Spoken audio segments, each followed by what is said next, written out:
Hey everybody, welcome to Behind the Curtains, episode 15.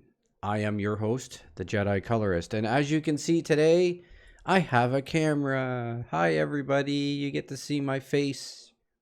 Finally. Sorry it's been so long. I've been very busy the last couple of weeks. As you know, I took a couple of months off. I honestly wasn't planning on coming back so soon because I had a lot of stuff going on in my life. But I missed working on the game. And I noticed that the longer I was away, the more I lost what I'd learned. So I figured the best way was to go back and just do part time. I'm not back full time by any means, guys, but I am back. I'm hoping to put a video out like this at least once a week, maybe once every couple weeks. It won't be like it was before, but I'm hoping that the content that I put in these videos will be better. It's just I got a lot of stuff going on in my personal life, and there's a lot. There's a lot of stuff going on behind the scenes with City of Titans. I'm not allowed to talk about any of it, but things are starting to ramp up. Things are starting to come together. That's about all I can say.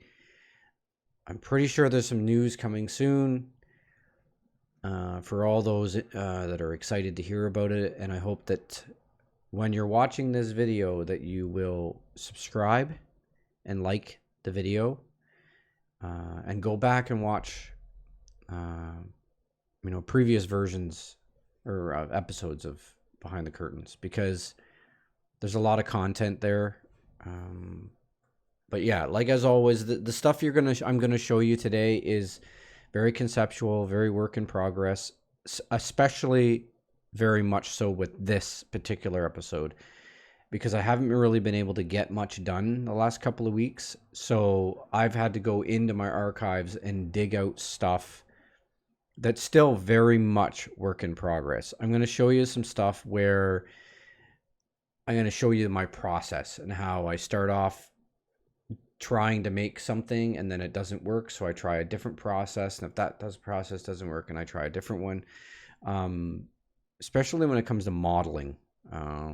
There's so many different ways of doing things. We're trying to find the best way to do things, the way that we'll use less polys so that it's less taxing on the computer, because with City of Titans, you're talking like thousands of people on the screen at the same time. So you want whatever's on the screen model-wise to be very low poly so that it doesn't take up massive amounts of bandwidth to pass that back and forth through the net, as well as people's computers, right? Because when you're playing the game, you got those 100 people on the screen. You have to render those 100 people, right? So yeah, so that's the whole process of how it works. I'm sorry that I have not been around very much, guys, but I am back, like I said, part-time, and I will be putting out videos. I appreciate everybody who's stuck by me and has kept subscribed to my channel,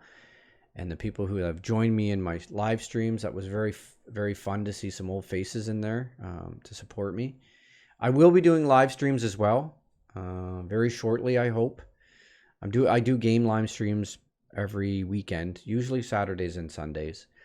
But I'm hoping that once issue 0 drops, that I will be able to stream and do videos on that. Which would be very, very cool. All right, so I think what we'll do is I'm going to show you, we're in cinema today. And this is one of the very early prototypes for clothing that I was working on. You can see it's not skin tight, which everything doesn't have to be skin tight. And you can see this is a very early prototype for a skirt as well. It doesn't look that bad. I mean, these are low poly. So, I mean, with a little bit of work, these could probably go in the engine right now, right? But then export this out as an FBX, and then it goes into Cinema, or Substance Painter, and then I paint it and add patterns and detail and seams and folds and all that stuff. But yeah, that's a very early prototype of what I was working on. Now, if I go to, yeah, here's another version, and you can see things are starting to get a little nicer. There's a little higher poly, but still looks nice. If I turn, yeah, see, and I was working on some shorts as well, but they didn't work out very good. I have a new way of doing this, and I'll show you. I'm going to show you the new way I do cloth, or anything that's considered cloth. I have some really cool stuff coming up to show you here, but this is just to show you where I came from and how I got to where I'm going to show you next. Let's see here. This is a funny one I did. Baghead. Yeah, the texture doesn't follow because it's not set up properly, but you get the idea. This is a bag head. That's something I came up with. It was kind of funny. I thought it would be neat. Okay, so this is where I'm at with what stuff will look like. So I've started using what's called cloth surface, and what I'll do is I'll put a poly here and a poly here, and then I'll join them together, and then I use this cloth surface with the dresser, which is, hang on a second here. Oh, you know what? This is the one that I show you this here. There. That's what it looks like before I use the dresser. It's just basically a box, and then I use the dresser, which isn't here. Where is it? Cloth. Here it is. So I use the dresser, and then it shrinks it and forms it around the model, which is what we want, right? This is what we want our clothes to be, to form the model.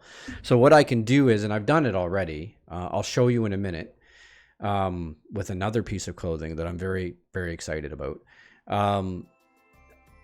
I can take the male model, okay, drop him in here, and with a few mouse clicks, make this fit the male model. So you can have this skirt on a male model, and have it look like it fits him, right? This saves us the time of having to model everything specifically for the male and the female. This goes with that whole genetic neutrality thing that we want to do, where making certain things fit on both, and this will allow us to put a skirt on a male and vice versa, right? So this is the whole reason I was trying to get this going, and it's a big deal to have this work like this. Okay, so here's what I'm talking about. This is the final piece I want to show you. We'll show you the actual original first. So this is a house coat that I'm working on. Male, see? It fits perfect. Now, if we go to the female, it's the same house coat. Let's see, we'll go, can I do this? No. I can't remember how to relax it. Take dress. Okay, so that's what the house coats look like. So if we go back to the male, I turn dresser. It's the exact same model. Okay? It's the exact same model. But come on. It forms on the female just fine. And this is the whole point of me doing it this way, is so that I can make stuff for both genders without having an excessive amount of work, right? Now, this isn't going to work for everything, but it works for a lot of things, right? But that's cool, isn't it? a house. I've wanted the house code in the game for so long because I want to make like Eddie from what's the movie? National Lampoon's Christmas Vacation. So yeah, I want to make an Eddie. I want people to be able to make an Eddie. But yeah, you can see how this process, and this is the process I've been working on for months, picking away at it. This is why I've been working on this so hard, is because this will save us so much work when it comes to making something fit on both models, or both the female and the male. This will also allow us, when we start doing character models that not, like, let's say a snake or an insect or something else, there's a good chance that I'll be able to put whatever model we're using in here and with a few adjustments be able to do the same thing. So yeah, kind of a big deal, guys. This is really a big deal, being able to figure this out. And it took me a while, but I got it. And it looks good. Once I do what it's called a current state object, and it's its own model, then I'll go through and I'll probably depoly, because this is really, really high poly. So I'm going to have to go in and individually take out a lot of this polygons.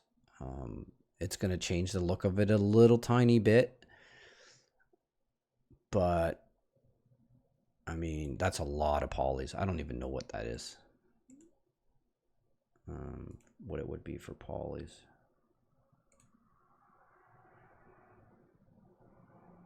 10,000 or 22,000 polygons is what that house code has right now. That's a lot of polys for one object. So yeah, very cool. I hope you guys enjoyed the episode. This is like a seriously peek behind the curtains as to the process and how I do this stuff. That particular cloth process took me, it took me a while to figure out how to get it to work. So now with this process, I can go forward and I can start making other pieces of costume. It's not just spandex stuff. I've been working on a lot of, as you saw in my previous videos, I've been working on a lot of spandex stuff because I was still working on this kind of on the side. But now that this process, I've got it down pretty good, I can start making other pieces of clothing. But yeah, thank you very much for watching, and I am glad to be back. And like I've said, if you like what you see, please hit the like button down below. It helps out a lot. YouTube sees that and throws it up recommended to everybody. And please subscribe. I'm at 250 subscribers, which is freaking awesome. And only 750 more before I can hit that beautiful monetary switch. But yeah, thanks so much for watching, guys, and we'll see you next video. Bye for now.